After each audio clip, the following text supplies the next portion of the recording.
Go hlokomela ga metheokgoparara ka matamong a meetse a Olifantspoor le Ebenezer ke gona go baka go tlhokego ya meetse ka Polokwane.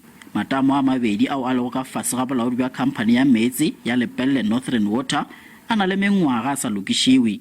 Mathata a hlotše tlhokego ya meetse ka Seshego, Flora Park le Bendor tekano ya dibeke tše tharo. Badudi le borakgwebo potlana ka Polokwane ba re tlhokego ya meetse ba amagampe. Re dispensa re bolela di-customer ba fa di-spectacles re ba tshepiša gore ka morago ga beke tše pedi re tla be re feditše re tlo le founela and a re ba founele ka bakeng la goreng a se re kgone go di dira. A ke na meetse ke šetše ka about 15 liters ya meetse. Bolaodi bja Lepelle Northern Water bore bo hloka kokeletšo ya mašeleng gore ba kgone go lokiša metheokgoparara ka matamong.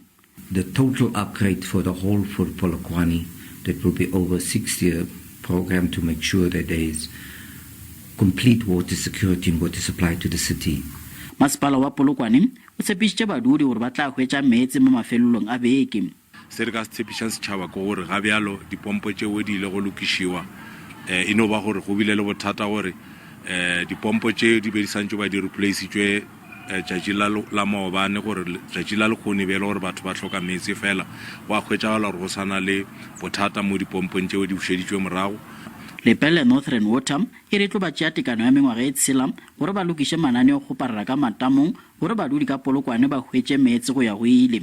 Ke Mmasepala wa Ditaba tša SABC Polokwane.